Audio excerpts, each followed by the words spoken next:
Okay, guys, there is a catch. There is a problem we are facing today. Hi, now I'm audible. I know I was not talking actually. I'm so sorry. So we got a problem today. We are not able to connect the Zoom and YouTube today. So I'm so sorry. We are not able to go to the YouTube today. So whoever is asking the link or something, you can share the I mean, you can share the Zoom link directly. No problem at all. Okay. Please share the Zoom link only. Okay, please share the Zoom link only. No need to share. I mean, because the YouTube is not working right now. We were solving out in the back, but it's not coming. Okay, it's not coming. Right, so I'll just share the Zoom link in the text here also. Whoever asks you, please share this link. Okay, please share the Zoom link only. Okay, guys. I hope that's okay for you. Okay. Yeah, so please share the Zoom link only. And I think Moshin Bhai also have joined. Yes, Moshin Bhai have joined. Okay, he's here. Perfectly fine. Hi, good evening, Moshin Bhai. How are you? Kaise hain aap? Good evening, Dr. Ajit. Thank you for calling me. Thank you very much. I'm absolutely fine. That's great. That's amazing. Can we see your video also if it is possible? Yeah, absolutely. Just sharing. Yes, great, Yeah. great. Very good, very good, very good. Perfectly fine. So yes, guys, I think we have the strength of 300 right now. And again, so sorry, we cannot go live in YouTube. We though share the link of YouTube, but I don't know what's the problem within Zoom. We are not able to connect to YouTube right now. But that's okay. We are sharing the Zoom link. We have the capacity of 1,000. So if somebody is asking for the link, please share this Zoom link to them. Okay? Yes, yes, yes, please. Please go ahead.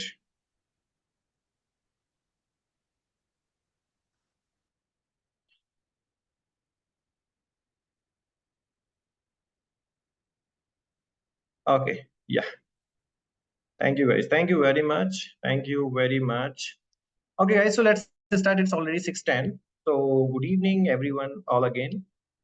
And I welcome all of you to this wonderful evening and wonderful webinar on the pharmacist in intensive care unit. Pharmacist in intensive care unit and emergency care. So let me tell you about Mohsin Bhai a bit before introducing him officially. So he is working in the nephrology department, basically for the nephrology in ICU care and emergency care in Abu Dhabi, multiple years of experience. And I know him for last many years since we have conducted our first ISMTM, International Symposium on Medication Therapy Management. So his expertise is emergency medicine and intensive care unit. Okay. So I was just talking to him last night only, I mean, the day before yesterday night, and I was asking him, can you please take a session for me on emergency medicine because we are running this course, emergency medicine. So he was like, why not? We'll take this. So he gave me the date of next week, Saturday. Okay.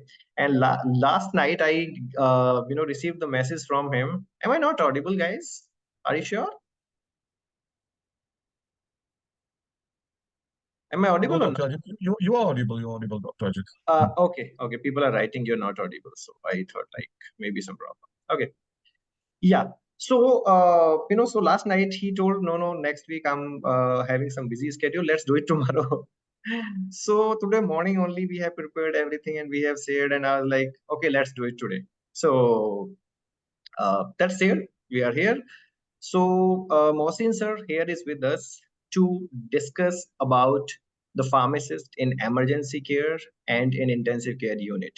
And then I requested him personally to talk on the international licensing exams for UAE. All three exams, whether that is for Abu Dhabi, which is HAAD, HAAD, whether it is for Dubai Health Authority, whether it is for other five Emirates, that is MOH.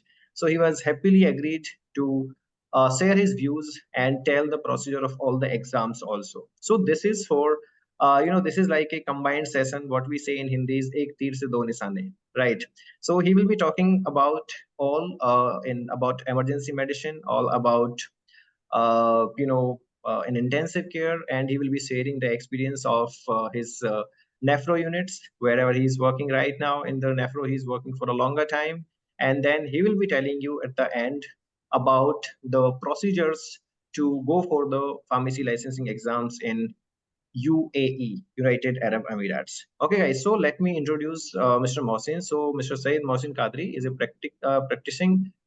he's practicing as medication safety officer at a tertiary care hospital in Abu Dhabi right now. He has done his M.Pharm in pharmacy practice from KLE Belgaum, KLE College of Pharmacy Belgaum. He's having 17 years of experience in the hospital industry under various capacities like infectious disease, internal medicine, nephrology, kidney transplant, and multiple more. He's also a preceptor for ASHP accredited PGY1 and preceptor for medication safety module. He's also having the heavily invested in the trainings for the fellow staff pharmacist, pharmacy interns, and students. Besides pharmacy, Mohsin always loves the wildlife photography, and I always admire his photography on Facebook and sometimes on his status. So thank you very much, Mohsin Bhai, for joining. And now let me tell guys one more thing. You will get the feedback link at the end, definitely. And I have another class, so I have to leave in some 5 to 10 minutes. So we have with us Mr. Jacob. So Jacob sir is here to moderate this session, and we have Dr. Siddesh Raj Purohit. He will be moderating the session as well. So they will be taking care of your session. Please ask your questions as much as you can ask to Mohsin Bhai. So I think that's it from my side, guys. Thank you, and I welcome Mohsin Bhai and all of you all again here. Thank you very much. So over to you, Mohsin Bhai.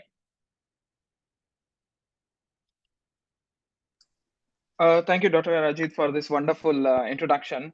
Yes, definitely you can leave for your urgent next class. So inshallah, I will be finishing the session quite early because I want to give the audience better chance to ask as many questions as they can, because the questions can be subjective and they can have various doubts which we don't expect while giving our presentation. So I would like to encourage everyone to ask as many questions as they can.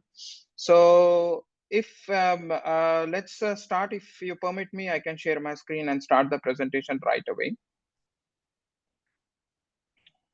Yeah, Mr. Said, sure, please. Is Jacob with you? Yes, please do let me check. Yes, I think you have access.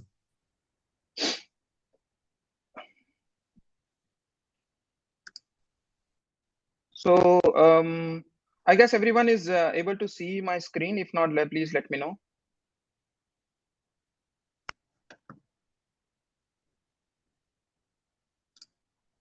Yeah, Mr. Said, yeah, the screen is visible.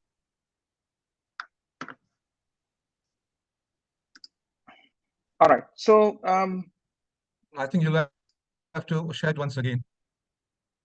yeah, once again, I will share it.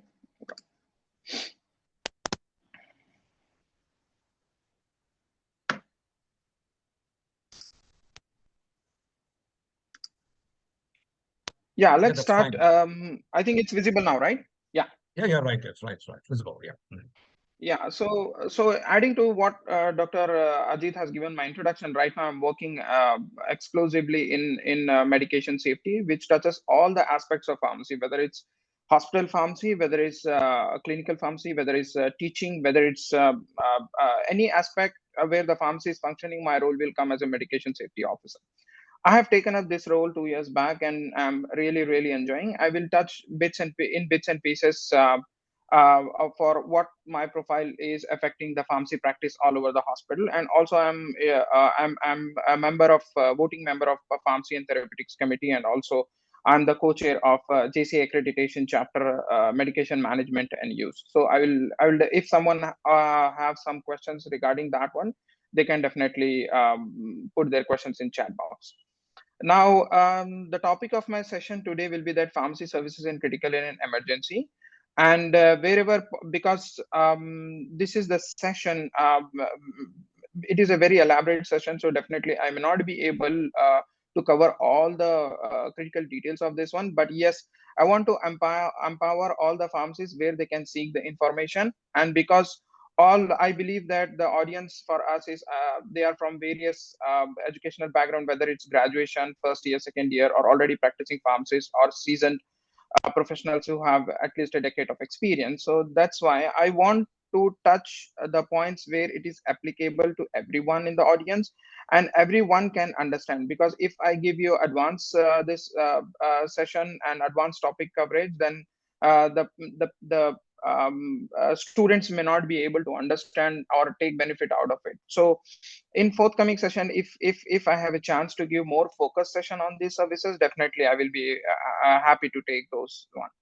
So moving back to this one, what is the outline of my presentation? It will be critical care and ED pharmacy services, a little bit background, and essential skills needed to function as ED clinical pharmacist or a critical care pharmacy specialist, and how to hone those skills and what are the resources, and moving forward from there institutionally and individually, and scope of specialized residency, whether the time has come in Indian healthcare setup. So what I shall not be covering all the topics in critical care and emergency department, because it will be a very long, lengthy, and you may not be able to enjoy the session. And also I will be covering only few topics which are very, very critical for critical care pharmacy practice and emergency services. So some of the points or some of the skills which are needed, they are common in practice. So I will not be segregating them individually. I will be teaching, or I will be giving information, emergency service and critical care both in same slides. So what clinical pharmacists have to offer in ED and critical care? First, we have to understand. But because if some clinical pharmacist is working in critical care, he or she should have a place there. And if someone says to me, cover critical care, or please cover a pharmacotherapy in emergency department, I should be able to understand what I am there for. And even my colleagues, multidisciplinary colleagues, should also understand why he or she is there. Because sometimes what happens when my training was done like 16 years back. So at that time, the clinical pharmacy was very new, and we had to explain to the physician what we are supposed to do there. So now the physicians, especially the newer generation physicians who are Western trained or who are trained in a tertiary care hospital, they have a good idea what we are supposed to do and what are our expectations. So now in the emergency department, clinical pharmacists play an important role in identification of medical emergencies based on various specific patient factors like age, if the patient is geriatric, neonate, pediatric, what are the risk factors come with that, what are relevant acute indices. I will explain one by one in the later slides. Strategies of procurement, preparation, and administration of time-sensitive therapies.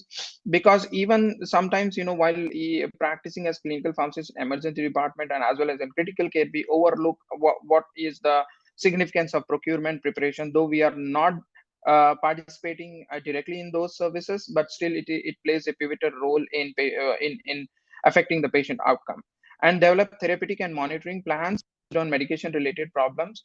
So this point is usually be helpful when as a clinical pharmacist, when you are seeing lot of repeated kind of patients with repeated kind of problems, then you need to identify the flow, you need to develop the therapeutic and monitoring plan. One such example I will give you, like if our hospital is a toxicology center for the Emirate of Abu Dhabi. So we will be seeing lots and lots of poisoning cases in our hospital. So that's why, like for example, if a patient comes for paracetamol poisoning and he is in ED, and then you in emergency department, you will have a consultants working on that, you will have specialized physician, you will have interns, you will have fellows. So all the experience level are different from all the physicians. That's why you need a standardized protocol. Even though protocol is there in many leading organizations publish their own protocols, then you have to tailor them according to your needs, because if some protocol is there in Western, in some of the illnesses it may not be applicable in your local setup. So you need to identify, you need to properly develop the therapeutic and monitoring plans for that, and clinical pharmacists play an important role in doing that one. And the better medication history taking, we are experts in taking medication history because we are trained differently. Physicians are experts in taking medical history, but we are concentrated on more focus like medication part. So that's why we are better in medication history taking. There are studies, I will quote the studies, which prove that yes, clinical pharmacists have with current set of skills, they are better in having they are better in medication history taking and better selection of the antibiotics also. This was regarding the emergency department. And the chemical how you can do that one, and what you can do in that, like timely medication administration, because if the patient is coded, and if he is in so you should be able to help or assist the physicians or the team in timely medication administration, the medication preparation techniques and etc., and optimization of therapy. And emergency department is one such area, and as also critical care ICUs, where medication errors do occur. They are not they are not common what we can think of, and also they are significant because they can straightly affect patient outcome. And also you need to see the impact of cost and care. Why this is very important? Because in tertiary care hospitals, or even in urban places, lots of patients have insurances. So right now, what I understand from Indian healthcare, that patient pays from own pocket and they get reimbursed from the insurances. But sometimes, some years down the line, they will get smart, and eventually the day will come where the claims have to be directly submitted to the insurance company. That's how hospital has to run run on the reimbursement from the insurance companies. So in those cases, the pharmacists have to be very smart to understand the economic impacts on the hospital for the therapy they are selecting for. And these four things, how we can do like medication reconciliation, medication order review, medication therapy monitoring, patient care involving high risk medication and look-alike sound-alike medications, medication procurement and preparation, and direct patient care rounds. So in case if someone has got doubt, please write in the chat box at the end of the presentation. I shall be able to clear your doubts. So why clinical pharmacist services so important in emergency department? Now, this was one of the study, because whenever there is a mentioning of drug-related problems, then clinical pharmacists come into picture to reduce those drug-related problems. So this was the study in Journal of Emergency Medicine, and this was an Indian study. And among 1,039 patients screened for a drug-related problem, 309, which is 29.6%, were found to have at least one DRP contributing to ED visit. So which means the patient is discharged, or the patient is ambulatory in home, and they have some drug related problem, and because of those drug related problems they come to emergency department. Definitely it is a costly affair from the patient perspective as well. So when we analyze those medication related problem, then 443 DRPs commonly identified categories were adverse drug reactions, then some of were followed by ineffective medications, then subtherapeutic dosage. So prevalence and so commonly implicated drug class were cardiovascular medications, anti-infective medications, and analgesic medications. Analgesic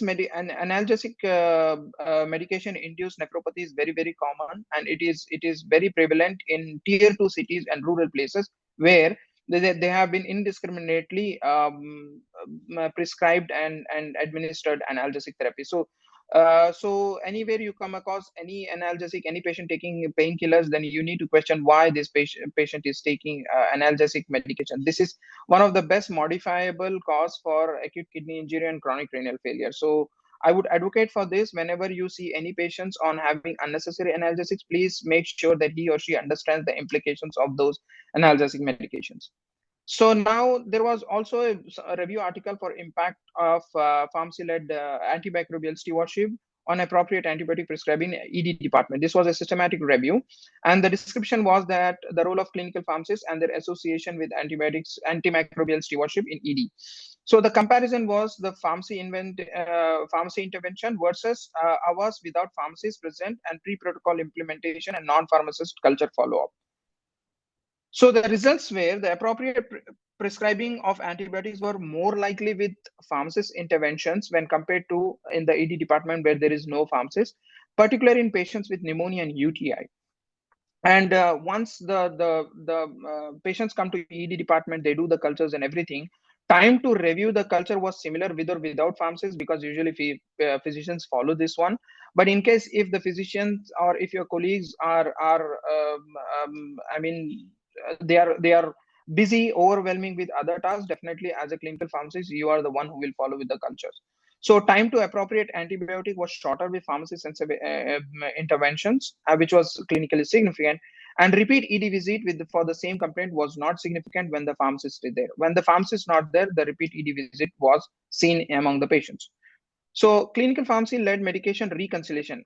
The meaning of medication reconciliation is, so any transition of care, which means the patient comes to hospital from being home to hospital. This is known as transition of care. From ED department or the outpatient specialty clinic to the ward for admission, this is also known as transition of care. And from ward to discharge or ward to another ward is also known as transition of care. So many times the medications are skipped at this transition of care step. Why it happens? Because it's very common in the hospitals where you don't have the centralized electronic medical record. We don't have computerized physician order entry, and the patient data is not in system, so they will have a physical file with them.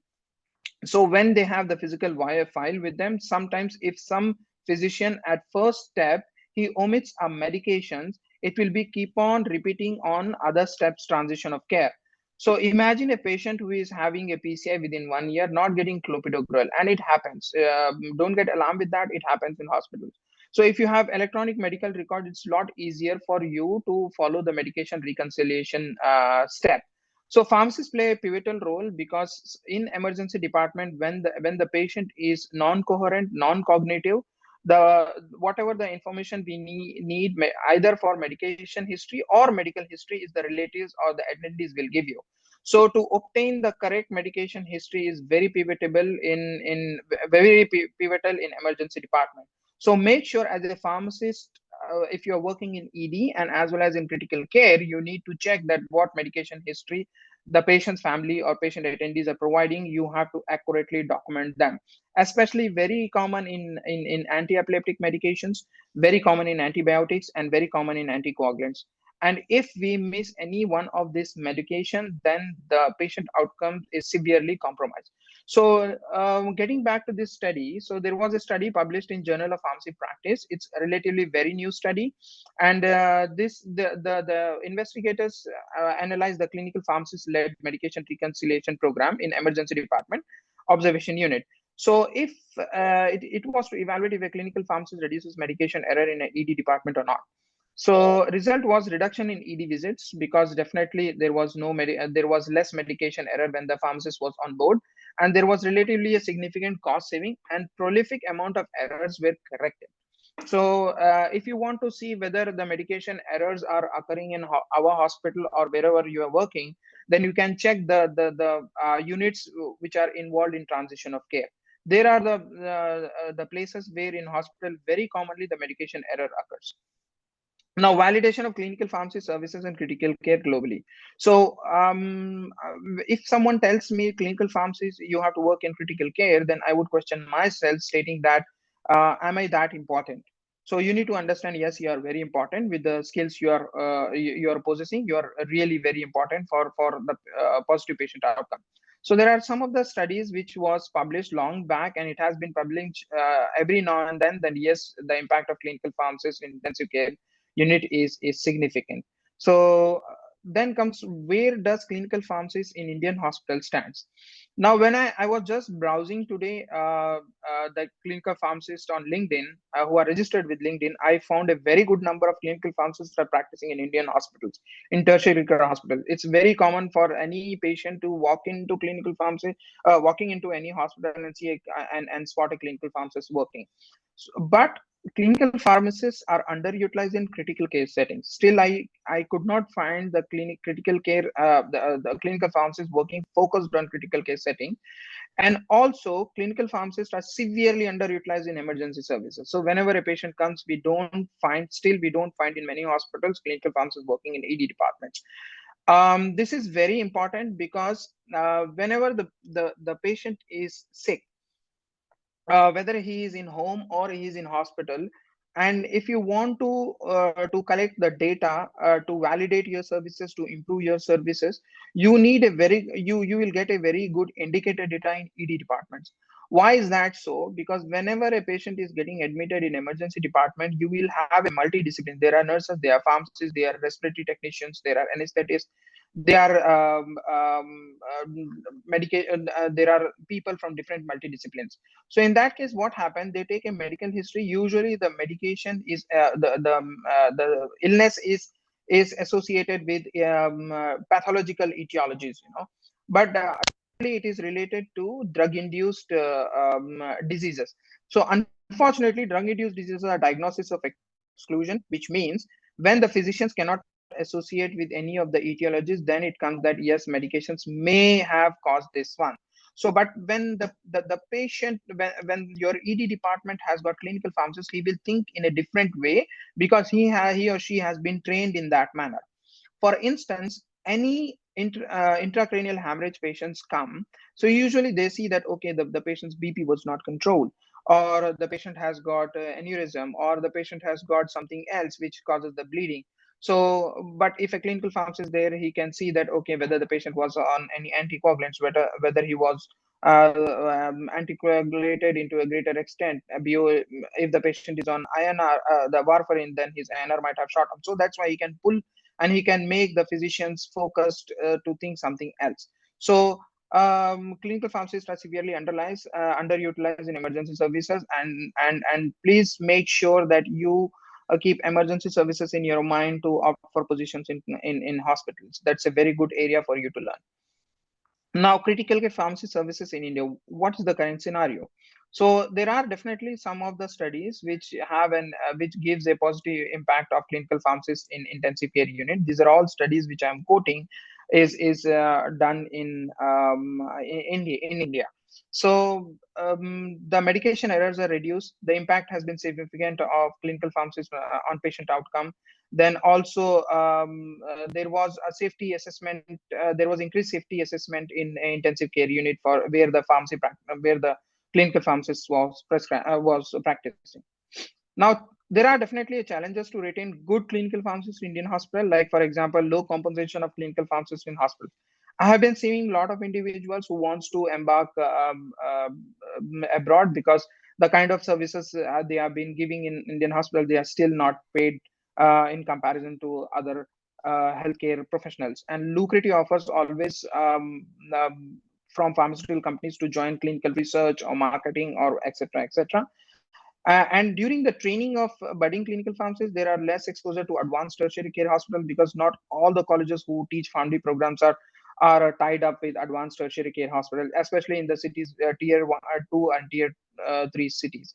Less number of high quality research papers published from clinical pharmacy department or clinical the institutions where clinical pharmacists are teaching. Definitely, I have been seeing a lot of studies, but there are only observational studies, interventional studies. Still, we don't find enough quality research papers, and less awareness of clinical pharmacy service among general population. Definitely, even after practicing of like 17 years, still I had to explain my role when I go back home in India. So definitely this kind of a bit of setback to the budding clinical pharmacists to choose the options in hospital setup. Now, there are some of the services which are really non-existent in Indian hospitals, like IV and compounding pharmacy services. Very, very significant in oncology. Now some of the hospitals definitely have dedicated compounding services. You can take advanced certifications like boards in compounding pharmacy. I will take that one in forthcoming slides. And we don't provide extemporaneous preparation services, especially for pediatric patients and the patients who cannot swallow, and the patients who are like cerebral palsy patients or mentally retarded patients or patients who are on PEG tubes chronically. So those services still virtually non-existent. Very, very few hospitals, very advanced hospitals only have these services. And the pharmacy-oriented TPN services. Like I said, it's very common practice in critical care patients when you put the patient on TPN services. We don't have experienced pharmacists in doing carrying out these kind of services. And dedicated medication safety services comprises of pharmacists. We don't find any medication safety officers in hospitals. Definitely they will be doing medication safety in bits and pieces, but still we don't have a dedicated pharmacy service, medication safety services led by pharmacists. Now, essential skills to function properly as ED and critical care clinical pharmacists. These are the 10 to 12 critical skills which is extremely essential. Without that, you cannot function efficiently in ED or critical care. So, like one is antibiotic stewardship and expertise in ID. This is very, very important because a lot of patients who comes to ID have infectious etiology, and likewise same reflects for in a critical care. Then comes medication safety, because this is a high equity area. These kind of patient population are very less in number when in comparison to bed size of any particular hospital, but they consume most of the drugs. So one study was published long back, I'm forgetting the references. Then it says that if 100 patients are admitted in the hospitals, 10% of them are in either ED or critical care, and they consume around 30% of hospital medications, and which are very, very expensive. So these medications errors occurring in these areas can be very detrimental to the patient outcome. So medication safety is very important to realize how you can make the environment safe. And expert understanding of anticoagulation, whether it's ED, whether it's critical care, pharmacists have to have an expert understanding of anticoagulants. Why I'm saying that? Because with the new anticoagulants, now DOACs in the markets, now factor 10A inhibitors are in market, then anticoagulation toxicity management is also very important nowadays. The patient come up with the toxicity of anticoagulation. So you need to have a very, very good understanding of all these factors. Then various toxidromes. Imagine if you're working in ED department and someone has consumed tablets. Some patients have been admitted with illicit drug use. Some patients might have accidentally exposed to organophosphorus. So clinical pharmacists, while working, they should have skills developed in these settings. And pharmacokinetics, definitely it affects in critical care, because a lot of pathological pathology is going on within the patient, so they affect differently, they behave differently with the drugs. So we need to understand even that one. Clinical chemistry, fluid and inotropic management. Apart from anesthetists and nephrologists, pharmacists have got very good understanding of clinical chemistry, and I can certainly proudly say that because of we have pharmacy graduates have got very good understanding of medicinal chemistry, they are really good in clinical chemistry as well. Then neurocritical care, and again anticoagulation, and then renal and hepatic therapeutics to adjust the drug dosing, and the drug dealing shortages. This is, as I said in my previous satellite, this is usually overlooked, because drug shortages affect significantly. They really affect significantly in having a negative patient outcome, because if a medication is not available beyond your circumstances, you cannot get that one. So it is onus on pharmacists to provide the alternative to the physicians, and you have to be accountable for that. And then drug-induced disorders, and as I said, it is unfortunately diagnosis of exclusion. So it's very important for us to have a good understanding of drug-induced disorders as well. So one by one, I may not be able to take everything, but I will take most of them. So antibiotic stewardship, what is the need?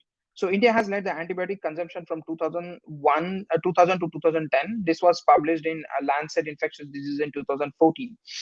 And then antimicrobial resistance is a major problem. National Action Plan was conceptualized in 2015. And then because of this, there will be an increase in antibiotic stewardship programs all across the hospital. And still the ASP is unstructured in Indian hospitals. Still it's unstructured. Not many hospitals have got structured. It's only have been seeing there are some of the institutions where they run antibiotic stewardship program, but definitely we don't have any infectious disease physicians in that. Usually they lead the program, and co-chair will be clinical pharmacist trained in ID. And unlike United States and other Western countries, we don't have the training modules for infectious disease for clinical pharmacists. We don't have residencies here. And but in United States, they have PGY1 and they have the PGY2 infectious diseases and board certifications as well. Very few study in antibiotic stewardship published from India. Now they are publishing many studies. Now the trend has now we have started the ball rolling. Then what ASP does, it optimizes patient safety, aids in combating drug resistance, and ensure antibiotics proper usage by all healthcare professionals. Expectations, this is an ideal expectations, but usually it does not happen.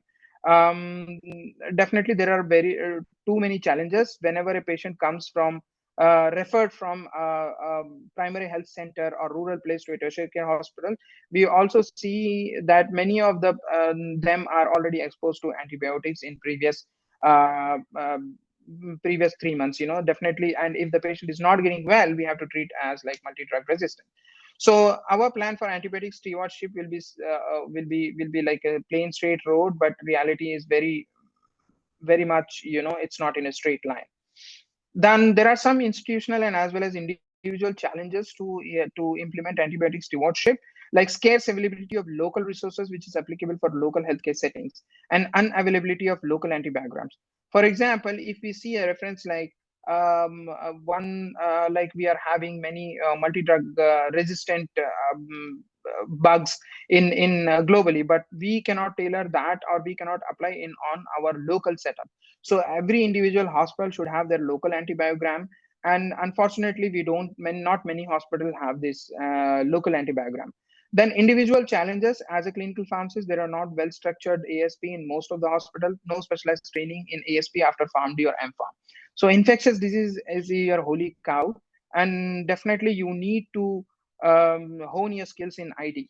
If you don't have any structured program, definitely you still have plenty of resources available on the internet, so you can hone your skills in that area as well. So how to bridge the gap between reality and expectations?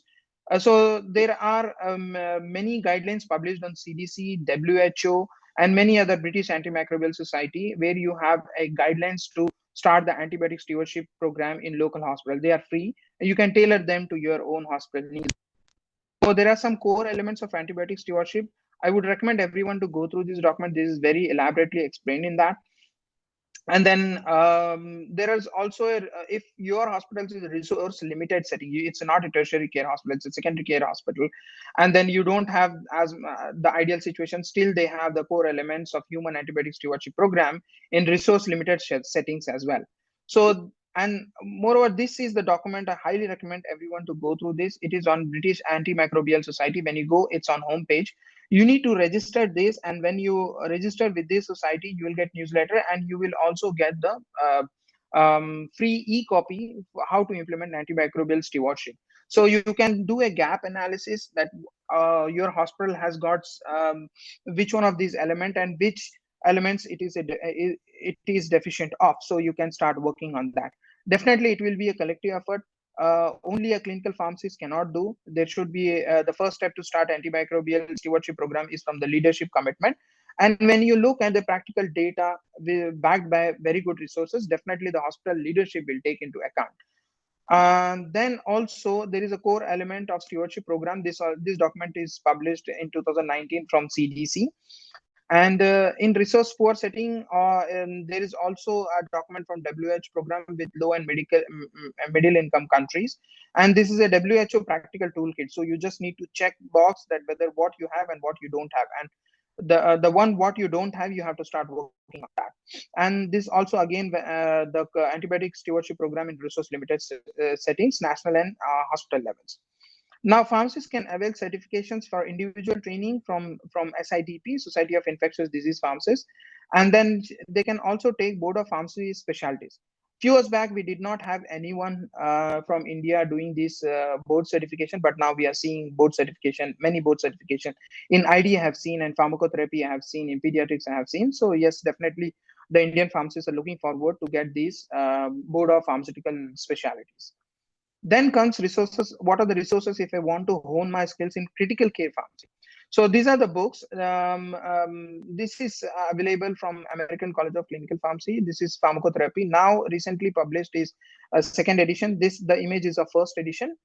Like a month or two back, the recent second edition is published. And they also have a PSAP courses for infectious disease, critical care, emergency medicine, etc., etc. From you can find all these resources from the store on American College of Clinical Pharmacy website, www.accp.com.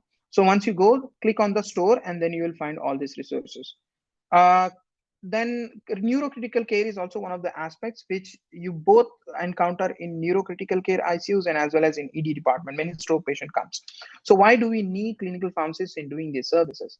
So there was a study published in India. Why I'm quoting this study, because if you don't possess right set of skills, then the mortality for ischemic stroke patients is more, and even if the patient survives, the morbidity is very significant. So imagine a stroke patient coming in home, and if some of our family members is affected from stroke, then he or she needs at least an individual to look after them, so it needs a lot, and whole family function will be crippled. So as possessing essential skills is very, very important in improving the patient's outcome. So in these studies, mean age for stroke was 58 years, mean admission NIHH score was 10, and 24% presented with NIHH score is more than 16. You can Google it, NIHH score. It's a scoring system for stroke, and the higher, the worse is the outcome. And then diabetic patients reveal poor prognosis because they have Lachner infarct. So it's very difficult to treat that one. So they have a poor prognosis. And then hospital mortality was 7.9%, which is very, very high. So why we need to have in stroke patients, the stroke patients have been associated with medication related problems. So any area of healthcare where there are medication related problems, you can find fertile ground for clinical pharmacists to function. So on an average, every patient admitted to stroke unit has at least 2 medication related problems addressed by pharmacists. This is very, very important. Then resource in addition to ACCP and Society of Critical Care is Neurocritical Care Society. I personally recommend. I have gone through some of its courses. They are very, very good. They are a bit expensive, but they are very good to hone your skills. So when you click at the resources, you will find the pharmacist resources, and they are completely tailored to pharmacist's need. And you can also find some of the resources on our Neurocritical Care Society of India. Google it. So you'll find in our local websites, then they have the pharmacist portal for pharmacists, but unfortunately no one is registered. And I highly recommend to start working on that projects, because they need pharmacist inputs also. Then comes what are the resources pharmacy related. This is a pharmacotherapy of neurocritical care series. This is PONS 1, PONS 2, PONS. There are 4 series for this. And then there is emergency neurological life support and neurocritical care on-call subscription based online resources. Please get registered. Definitely it costs money to get registered to these organizations, but you will network with fellow clinical pharmacists who have been practicing, or fellow healthcare professionals who have expertise in neurocritical care. Then you can associated with them, and then that's how you increase your practice and share your experience with them, and they share their experience with you as well. So next come medication safety. Medication, wherever you're working in a hospital, medication safety should always be behind your mind, because if a medication error happens and if it reaches the patients, it can have a severely negative patient outcome, and as well as it can have it will be very heavy or expensive on patient's pocket also. To address those medication error, or to reverse those medication error, you need extra treatment to do. That's why it can cost money to the patients as well. So comes, there are some of the cases which I like to share. This was a famous case from Rainbow Babies and Children Hospital in Cleveland, Ohio. So the patient, this was a 3-year-old child who was affected from stomach cancer, and he was supposed to receive etoposide in 0.9 sodium chloride. But the technicians, there was 0.9% sodium saline was out of stock, so he mixed with 3% saline. And unfortunately, after infusion, few hours after infusion, the patient passed away. So I met this father. He had come to Abu Dhabi for medication safety conference few years back, and definitely that was a heart-wrenching to see. And he shared the videos and everything. So it's very, very important. Now, this was the study published. This was an article published long back in Hyderabad, where in a government medical center, after vaccination, instead of giving paracetamol, they gave codeine linctus to the patient, and two children died and 32 were critical. They blamed the pharmacist of doing that one, that he dispensed wrong. But when you check at the bottles afterwards, it was found that they were located at same places, and both the bottles were look-alike medications, and paracetamol was mixed up with the bottles of codeine phosphate linctus. So medication errors is anesthesia, again very common area to have that one. This is unacceptable, but unavoidable as well. So again the clinical pharmacists play an important, because anesthesia there will be in OTs, they will be in for rapid intubation, they will be in ED, and also in ventilated patients in critical care. So medication safety is an important factor. How to hone your skills in medication safety. This is a website, Institute of Safe Medicine Practices. This US and Canada based website. This is very important website. Please go through it. And then when you look at, you have to click tools and resources. They have multiple tools to enhance your medication safety program in your hospitals. So validating medication safety of your institution. So if I am working in a hospital and I don't know where we land, or where we are functioning with respect to medication safety, whether we are good, bad, or we are yet to start. So there are many surveys to do that one. So these are the tools and guidelines which help here, and especially when you look at, when you click the self-assessment, this is very important. The self-assessment, this one. So self-assessment of high alert medications, antithropic therapy, there are plenty of that one. Just click that one, and you need a simple registration at free of cost, and you can download these papers in a PDF format and start reading this one. And they have a separate scoring systems like A to B, A fully A to E. E is fully compliant, A is you have to start that one, so you can start to mark your hospital functions with respect to medication safety. Then comes, there is also a guidelines, clinical practice guidelines, safe medication use in ICU. Please go through this one as well. And it shows many steps where you can enhance your medication safety. And I like about this document is that this is drafted by clinical pharmacists who have all their experience in medication safety and critical care. So this is one of the best guidelines to read. Then comes drug logistic. As I keep on repeating that it is definitely an overlooked thing.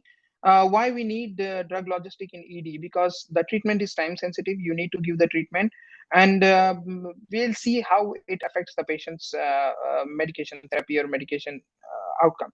So unavailability of drugs often cause delay in managing the patient. This is a global problem, because and in many patients, we even in our hospital we usually run out of sodium phosphate and potassium phosphate, so you need to provide the physician the alternatives as well, and may severely affect the patient outcome in ED and critical care services. And if any drug is not available, it shall be pharmacist's domain to provide the physician with alternative options. And then comes to function effectively. A very good knowledge of pharmacy operations is much needed virtue.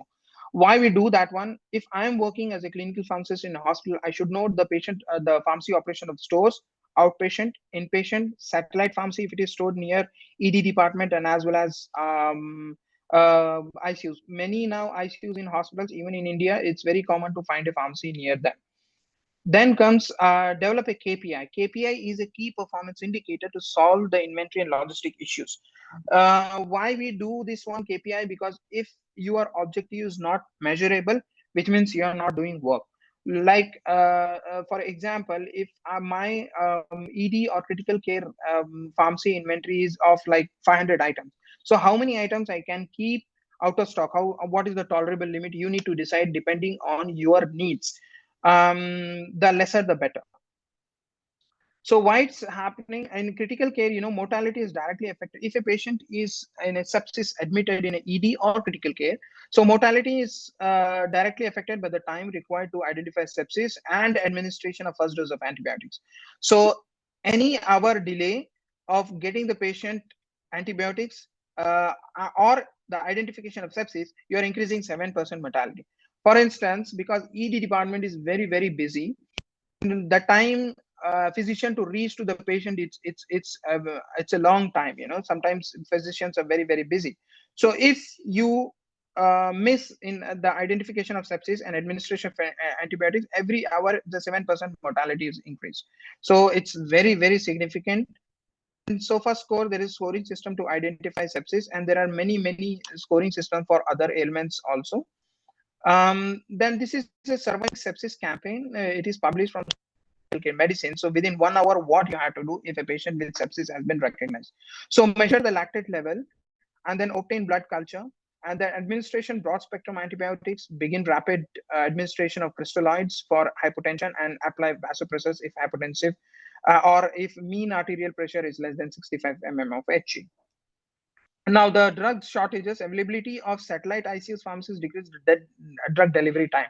So if a hospital, you are working in a hospital where they have only central pharmacy, usually it is stores are in the basement or in the ground floor. So you need to address that, okay, we should have an ICU pharmacy, which decreases the drug delivery time. Optimized use of medicines in non-ICU area can affect the availability of medication in ICUs. Like if a patient is hypophosphatemic or hypokalemic, orally they also use the injections for oral use also. So in that case, as I said, sodium phosphate and potassium phosphates usually run out of the stock.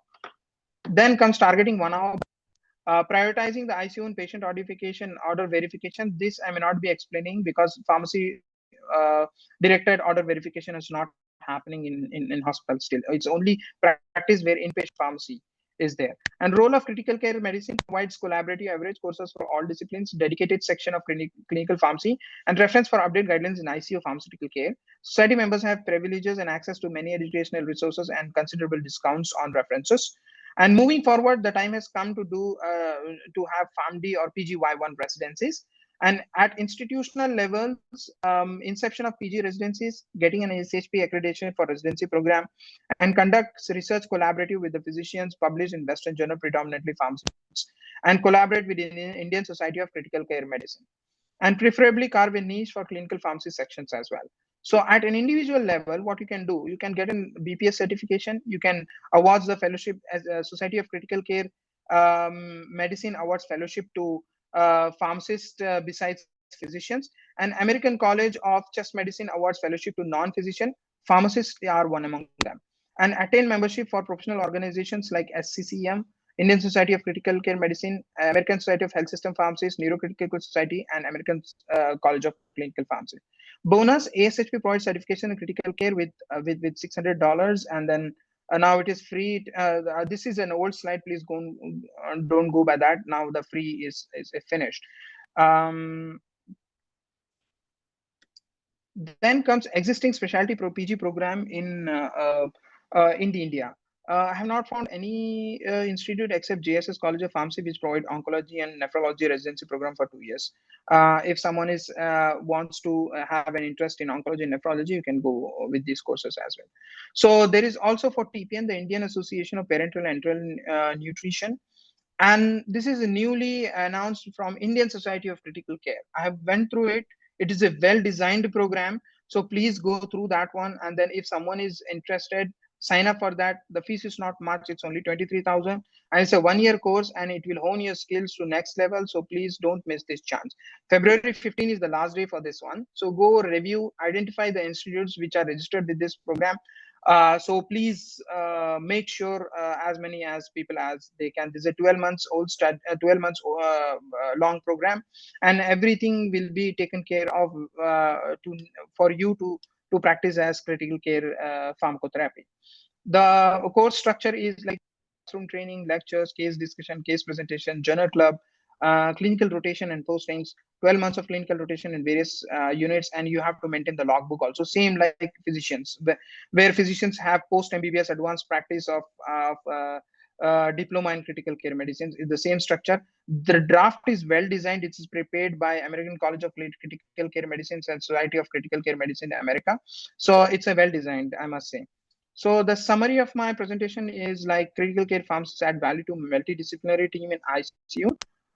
Pharmacists have to upgrade the skills to be at the top of their profession, and many resources can be harnessed, need not be always paid. Explore the horizon for collaborative research with and adopt patient-centric model of approach to pharmaceutical care. Thank you. I finished my presentation. Just before going, you want me to continue with the pharmacy licensing examination, or you want to give a pause for questions? I can do both the ways. Mr. Said, I think, yeah, before we take up the questions and other areas, you can also probably take our listeners through the licensing processes and if there is any requirement for board certification as well in the Gulf countries, and how well is clinical pharmacy recognized in the Gulf, specifically in the UAE? Yeah, sure. I will just start first. I will finish the licensing process, then you will have an idea. Some of the parts what you have asked, it's covered here, and then I will go through this one, and then at the end we can take questions for both the presentations.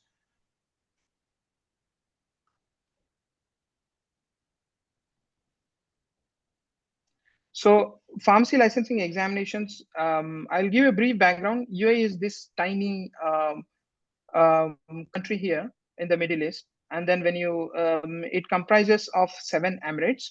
So Abu Dhabi being the largest, you can see the political map though. So this is Abu Dhabi, and followed by Dubai, Sharjah, and Fujairah, Ras Al Khaimah, etc., etc.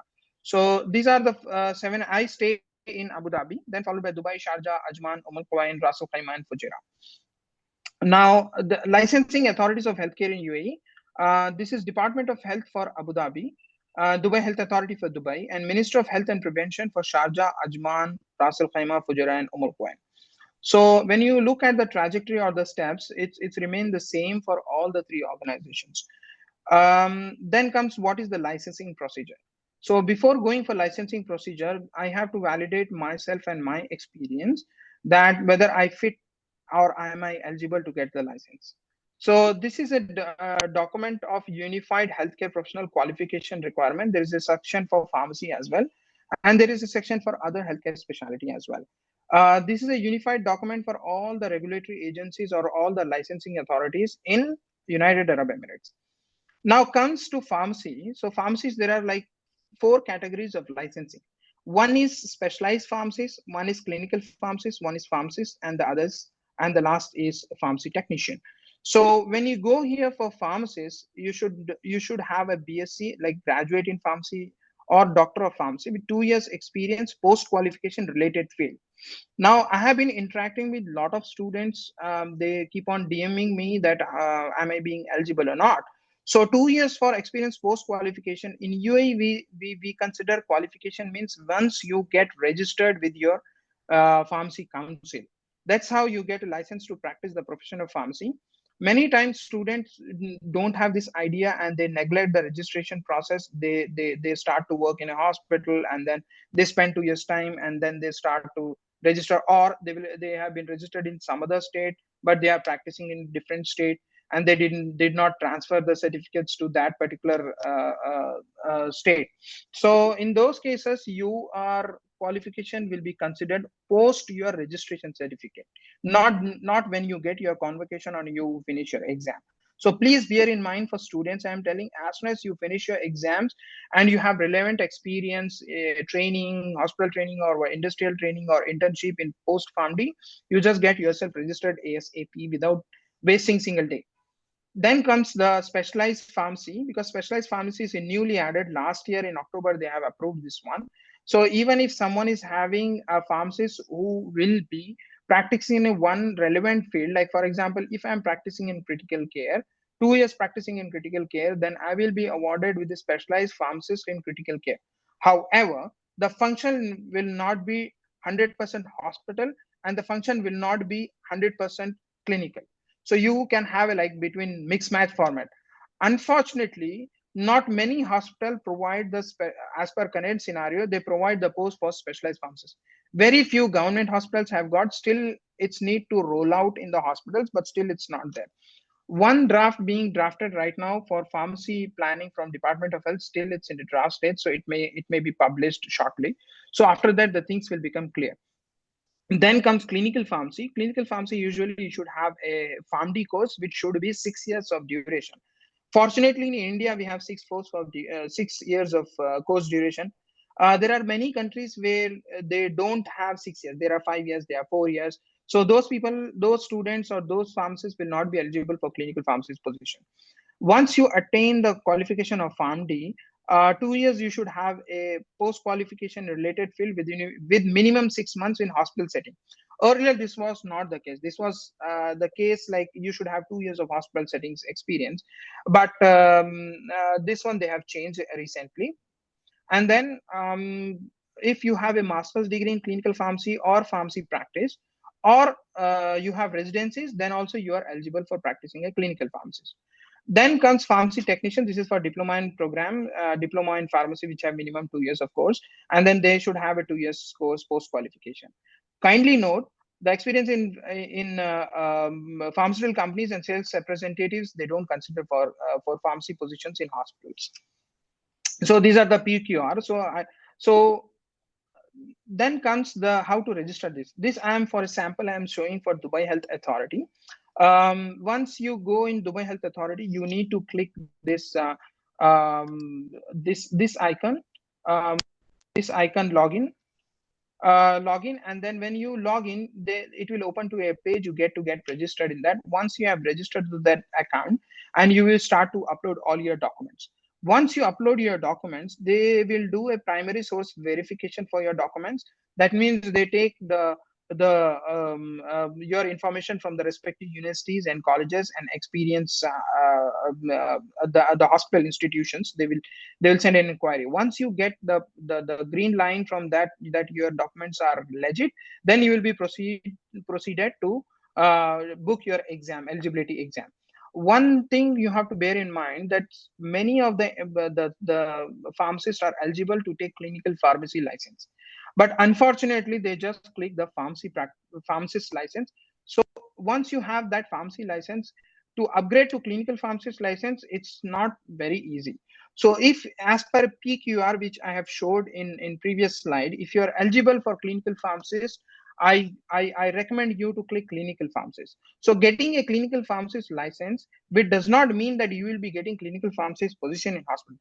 However, you can also function as pharmacist in hospitals in UAE.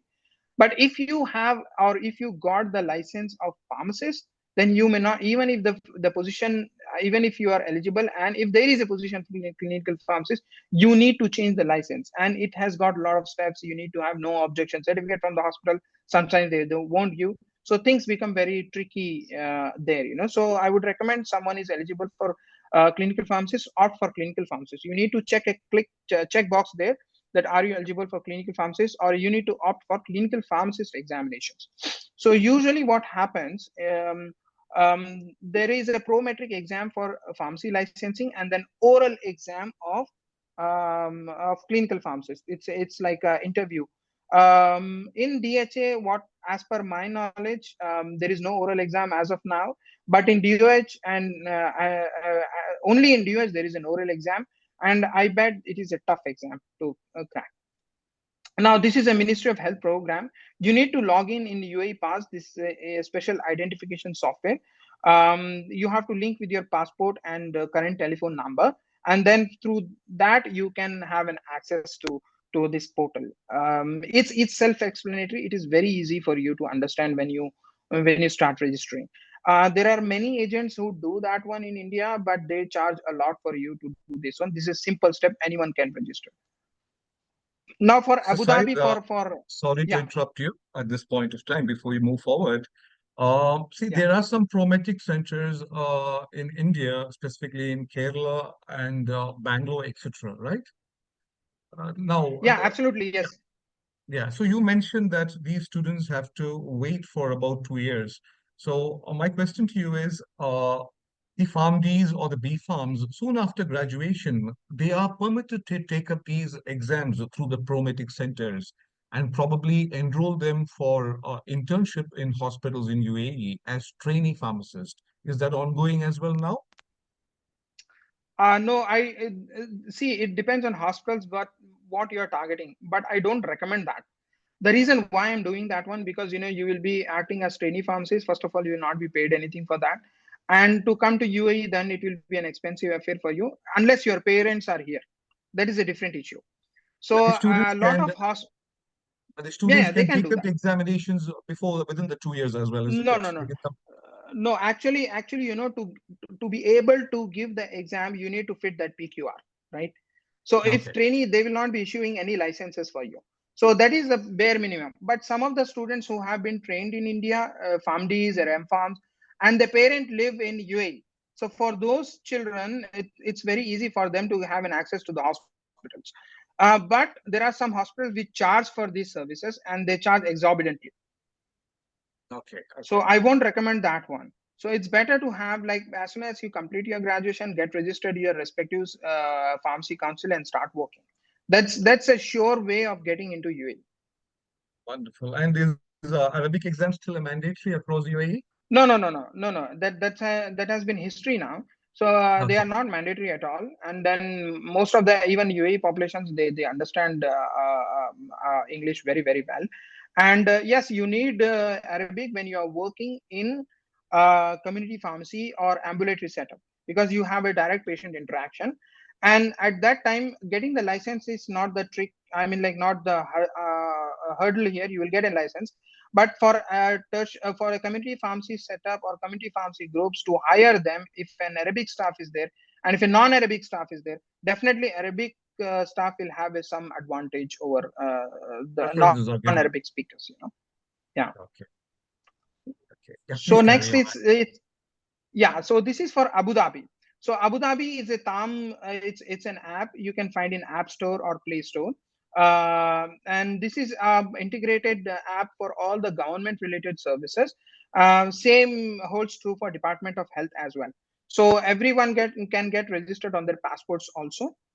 Then once you log in, you have to search for government entities, Department of Health.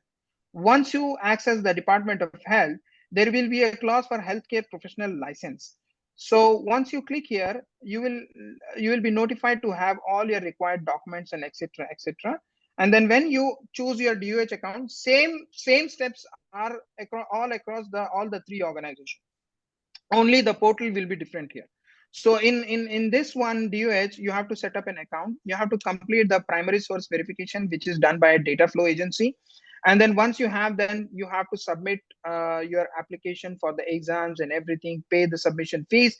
Then you will receive the credential decisions on the dashboard, whether you have been given the permit or not. And then once you get the job, then you have to attach this permit with your procuring with your organization where you got the job. Then the license will be issued under that particular organization. So once you have registered, you have to upload all the documents. All the steps are self-explanatory. Apply for data flow through DHA and MOHAP website. Once the data flow is completed, you will get a notification to book for the exam. Based on the report, you will be asked to book for prometric exam, which is many centers are there in UAE. You need not come here. And while registering, please make sure to take the right licensing type, whether you are clinical pharmacist, specialized pharmacist, or pharmacist. Documents needed like passport copy, passport size photos, all the educational certificates, a home country license, good standing certificate from the council, experience certificate, as well as the transcript from the university. Transcript I forgot to mention, but all the organization ask for transcript from your university. So here I finish. I hope you all have enjoyed, and then if you have any questions, please ask. Yeah, Mr. Syed, yeah, this is Jacob with you. So, yeah, it's hi. Can you hear me? Yeah, I can hear you, Mr. Jacob. Please go ahead. Yeah, Mr. Syed, wonderful, wonderful. So, a couple of questions to you. I spent a long time in the UAE, long back, close to about 14 years. I was with the French Medical Center in Jumeirah and the Sidars Hospital as well in Jumeirah as well. So a couple of questions here. PharmD is relatively new. So are the PharmDs in India or overseas really recognized as has clinical pharmacy evolved as such in the UAE? Honestly, I will give you very honest feedback. Only government institutes have got well-structured clinical pharmacy programs. Abu Dhabi is the torchbearer of that. Abu Dhabi, you can find plenty of hospitals have clinical pharmacists. Still, Dubai does not have that one. Even in Dubai Health Authority, very few clinical pharmacists are practicing. And then in private hospitals, the situation is hopeless. I get you. I get you. Okay. Because, So clinical pharmacy has yeah, not evolved, you would say, still in the Gulf, right? still. No. Okay. Okay. Okay. So what about board certification? Do you see, for example, let's assume a B.Pharm student or a B.Pharm graduate or a PharmD graduate from India. And if they have a board certification from the US in any specialty, would it matter in terms of the recognition, in terms of salaries, higher salaries, or practicing specialty pharmacy? Remuneration don't reflect your certification, like only it is my personal experience. I'm saying that I cannot tell on others' behalf. I have not seen any board certified who is paid extra. No, it does Okay, not okay. happen. It's But on the practice setup, yes, definitely you are different when you start to practice. okay, okay. That's interesting as well. Okay. Any other questions? Yeah, I think there are some questions in your chat box as well. You want to take them?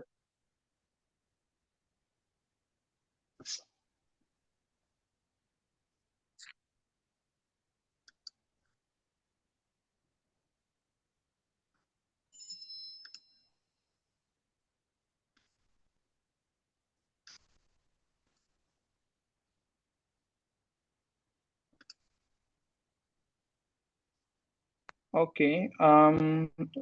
One of the question is Dr. Megamala. She has asked about that where can DHA the exam training for clinical pharmacists in India. Actually, honestly speaking, you don't require any training because with the PharmD or with the skills you have, you are easily eligible to give the exam. Any standard resource like BNF or Leon Shargel, Naplex, you are in well position to give that exam. You can easily pass that one. The thing become when you are coming through Abu Dhabi portal, you will have to crack the oral examination, and it is tough, and you need a lot of study to that. So having 5 years of study, 1 year in the internship, 2 years of practice, you already a seasoned professional for 8 years experience. You don't have to really worry about that. You can easily clear that examination. Then is pharmacist and clinical pharmacist syllabus is same? Yes, unfortunately it is same. The prometric level is same. That's why many students they out of desperation, out of they don't know about that, just they click pharmacies and they end up in practicing only hospital pharmacy or dispensing practice. So if you are Could you clinical shed some pharmacist, light you have to on get a clinical what pharmacist. areas the students need to focus to qualify for these examinations? Any specific areas? Actually, for this one, it's basically like a pharmacist examination. The practice part, the community, the counseling part, and also the calculation, pharmaceutical calculation part. Pharmaceutical calculation part is a major chunk of that exam. The basic calculation is there, not very complicated calculations. And then, like for example, if you want to constitute like 3% sodium saline from 5%, it's like that. You can easily find these calculations in any pharmacy workbook, or any NAPLEX preparation workbook. You can easily find. Now coming back to the interview part, if you are coming to Abu Dhabi, it's very subjective. It's very vast topics you have to cover. They can ask any questions to you, and no matter how much you prepare, definitely you will be there is more, there is likely to have I mean like catch you on off guard, so the syllabus is really vast. What I see that you have to concentrate on infectious diseases, because this is the area where every pharmacy practice touches. And then you have to have some from like infectious diseases like HIV, etc., and then pneumonia, the common diseases. You have to be expert in that, and anticoagulation also plays an important role. So if you have the good understanding of these topics, even the oral interview will not be of that problem. Okay, that's wonderful. That's wonderful. Okay. And some more questions on your chat box if you want to take up them as well.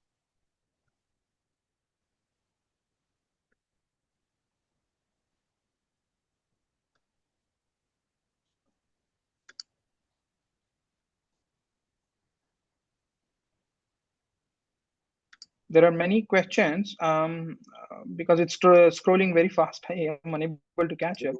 B farms are eligible for the exam. Yes, B farms are eligible. That's what he's told you as well. What are the total questions? How to get certificates? One question I want to answer that is medication safety officer and clinical pharmacist is same? So that's an interesting question, because as per the guidelines, let me switch off my light.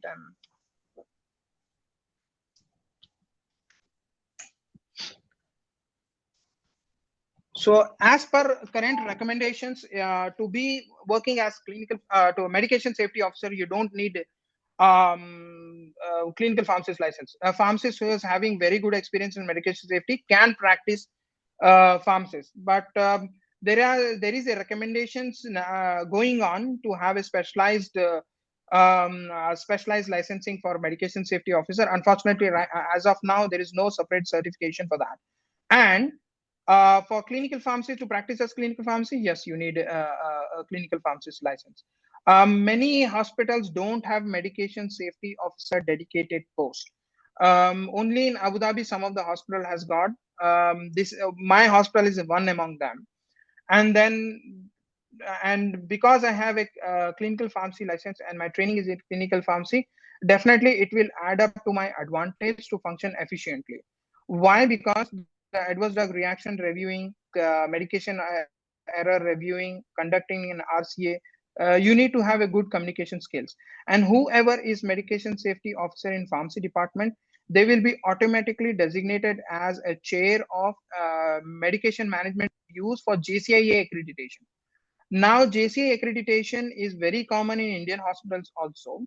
And right now, the published reference for JCIA 7th editions, when you open that 7th edition, there is an entire chapter of medication management and use, which means as a practicing pharmacist, you have to go through and you have to check all the boxes. However, if you are a clinical pharmacist, you will function it better. So I hope it answers the questions. And if you don't want to practice as medication safety officer, even clinical pharmacies, depending on your area, you can practice there and you can hone the skills. Now, medication safety officer is like between part administrative work and part clinical work. It's not 100% clinical work, whereas clinical pharmacists will be 100% involved in patient care. So this is the basic difference between medication safety officer and clinical pharmacy. Yeah, and I see a lot of questions asked like about India. India is clinical pharmacists or something recognized in India and all that stuff. Guys, I think this question is a very big question to answer. It is something which has to be taken up by the central government, something that has to be replicated by the state governments, the PCI, so many associations to get together. And we just hope in the next 4 or 5 years, yeah, clinical pharmacy should be regulated in India. But for now, what I would say is India is a non-regulated market. Some more questions, sir, if you want to just see. Just I would like to add on your point, Dr. Jacob, for the students or for the audience, that as an individual level, I cannot affect the institutional decisions taking. What I can affect myself to hone my skills continuously. So once you have those skills, so you will be at right place with right skills, and eventually you get the job. For instance, if an ICU physician comes and asks you, I need a clinical pharmacist who had got this certification or this skills.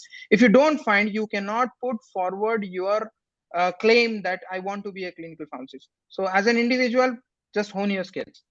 Wonderful, wonderful. That's right. And can M.Pharm graduates prescribe medication? Why do you want to prescribe here? Why do you want to get into a doctor's job? We discussed this with one of our speakers from Canada, Sheba. Canada has got, Sheba Canada Wins, and yeah, US I have know got, her. yeah, I know. they've got Canada has got, additional yes. prescribing authority. So don't forget all this prescribing in this part of the world. Yeah. And anything else, sir? We've got a lot of questions coming up over here. Suggestions for DHA and HAAD he's given you already. Can B Farm students apply? Yes, you can apply. You are eligible as well.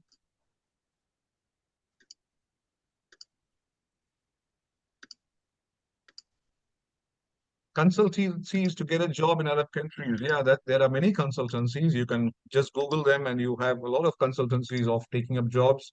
Or probably we'll talk about this later. We are associated with a couple of people as well who hire.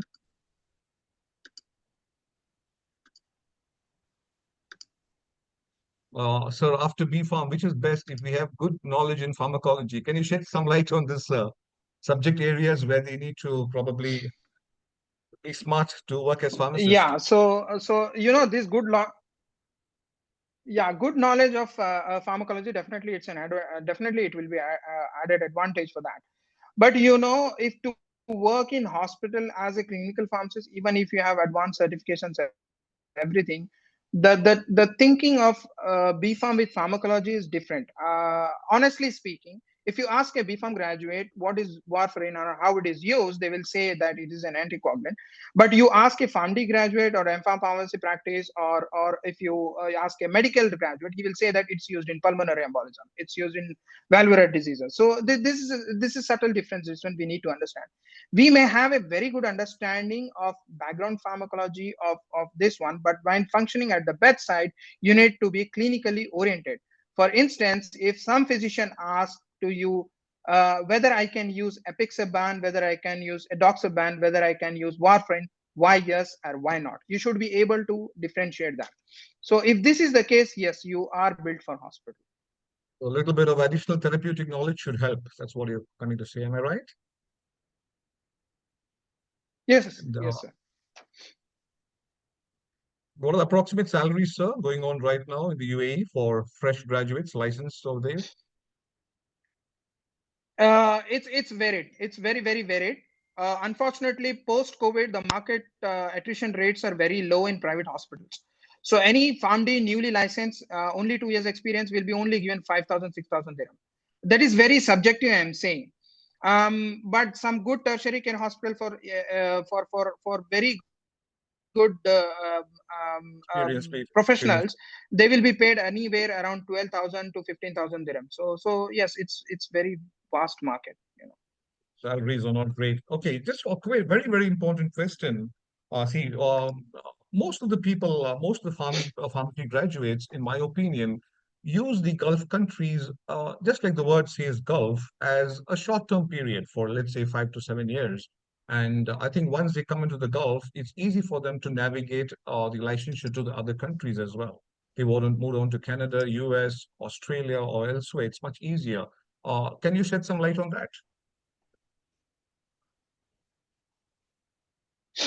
Yeah, it's definitely easier, sir, because what happens, but not many individuals will be able to do that one. So any PharmD graduate who is passed and having 2 years experience, he or she will be at least 25 years of age, right? So once you embark to UAE, so 3 4 years, the people get married, they get families here, and they get trapped. Very few individuals can pull off that, and it's in fraction. It's in fraction.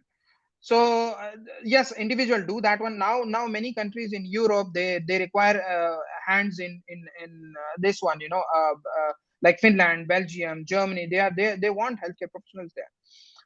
So yes, but the salary structure, it's not as great when in comparison to United States and Canada. They have a very good salaries. But if a practicing pharmacist, well settled pharmacist, a clinical pharmacist, I'm speaking about in UAE, in a good hospitals like Cleveland Clinic, our hospitals, and Mayo Clinic in UAE, they have very good salaries, and they are earning equivalent salaries of US counterparts. So they need not go there. So yes, very few people will pull off that one. So you have to bear in mind that. So it's an ongoing process, right? So it's an ongoing process. And Yeah, it's an ongoing process. It's long process, and it requires a lot of money as well. definitely. So yeah, Dr. Sudesh is with us. Dr. Sudesh, do you have any questions from your side? No, everything was very fine and clear to go. Even we have a very nice feedback as well coming up. Okay. So yeah, Dr. Said, I think we've had a wonderful session with you. A lot of information for our student listeners. I think we will take up more questions. In case we have more questions, we'll probably put them to you on a separate forum as well. And on behalf of CLIMED, Dr. Ajit, Dr. Sudesh, and myself, we want to thank you for this wonderful session. We want to thank you for this wonderful session. We will stay in touch with you as well, and many more insights, many more sessions with you, I think should be very, very helpful for our listeners as well. So do stay in touch with us, and thank you so much for this wonderful session. Thank you very much, Dr. Jacob. It's definitely an honor, and honor is mine, I must say. So I will be very glad anytime you can call me. So definitely I will come for further more sessions. I'm looking forward to that. And thank you very much. Thanks Have a a lot, nice sir. Thank you evening. so much. Thank you, sir. Thank you so much. And guys, I think Dr. Thank you very much. Thank you. Bye-bye. Thank you so Bye. much, sir. Thank you, sir. Thank you so much. And yeah, all you wonderful students, thank you for the wonderful time. I Thank you think very Dr. much. Thank Ajit you. is busy as well with another session that's going on. So any questions, you can probably put it up across Dr. Ajit, and we will definitely be able to help you on that as well. Yeah. So yeah, just get back to us, fill in those feedback forms, and I will I'll be sure that Dr. Ajit also reverts back to you as well on this as well. Okay. So thank you all once again for this wonderful time that's spent with all of us. Thank you so much. Thank you, Dr. Sidesh. Thank you Thank you so very much much. as well. Yes, thank you Thank so you very much. much. I think we can wind up. Thank you so Yeah. much, everyone. Bye-bye. Bye.